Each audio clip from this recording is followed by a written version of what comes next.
નામ છે સંજ્ઞા દેવી અને બીજા સ્વરૂપનું નામ છે છાયા દેવી. એમની જ્યારે વિશેષ પૂજન કરશું ત્યારે આપણે એ પણ જાણશું કે શા માટે રાંદલમાની પૂજા થાય છે અને રાંદલમાની પૂજા કર્યા પછી કયા ફળની પ્રાપ્તિ થાય છે.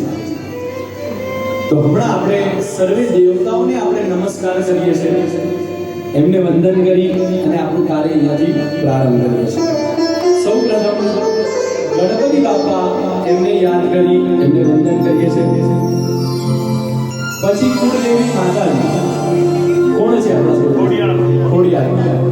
ખોડિયાર માને યાદ કરી એમને વંદન કરવાના છે. પછી ગ્રામ દેવતા અને અહીંયાના સ્થાનિક દેવતા કોરાડી દેવી એમને યાદ કરી એમને વંદન કરવાના છે. સ્થાન દેવતામાં બીજા અહીંયા ગણપતિ બાપા પણ છે, એમને પણ યાદ કરવાના છે. અને હનુમાનજી મહારાજ પણ છે, એમને પણ યાદ કરીશું. ગ્રામ દેવતામાં ગામમાં રહેલા જે દેવતા છે ને એમને યાદ કરવાના છે. અને ઘરના સમસ્ત દેવતાઓને યાદ કરી એમને વંદન કરીએ છીએ. આપણા માતા પિતાનું નામ સ્મરણ કરી એમને વંદન કરીએ. પિતૃઓને યાદ કરી એમને વંદન કરીએ. જીવનમાં જેમને પણ ગુરુ તુલ્ય માનીએ છે તે ગુરુજીને યાદ કરી એમને વંદન કરીએ. આવેલા બ્રાહ્મણોને વંદન કરીએ. બ્રાહ્મણોની મંડળી એમને વંદન કરીએ. નમસ્કાર કરીએ કે કાર્યના પ્રધાન દેવી એવા આજના પ્રધાન દેવી રાજરાજેશ્વરી રાંદલમાં રવિ રાંદલ એમને વંદન કરીએ. નમસ્કાર કરીએ.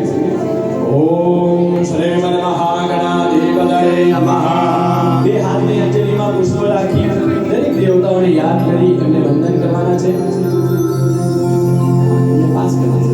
તમે બીજું બે હાથની અંજલિમાં પુષ્પ રાખી દરેક દેવતાઓને વંદન કરી નમસ્કાર કરીએ. ઓમ શ્રી મહાગણાધિપતયે નમઃ. ઇષ્ટદેવતાભ્યો નમઃ. કુલદેવતાભ્યો નમઃ. ગ્રામદેવતાભ્યો નમઃ.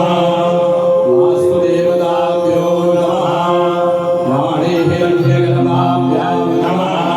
સજીવરંદરાભ્યાં નમઃ. શ્રી લક્ષ્મી નારાયણાભ્યાં નમઃ. સર્વેભ્યો દેવેભ્યો નમઃ. સર્વેભ્યો બ્રાહ્મણેભ્યો નમઃ. એતત્ કર્મ પ્રધાન દેવી રાજરાજેશ્વરી રણ્ણાદેવ્यै નમો નમઃ. પુણ્યં પુણ્યાહં દીર્ઘમાયુરસ્તુ જીવંતો બ્રુવંતો પુણ્યં પુણ્યાહં દીર્ઘમાયુરસ્તુ.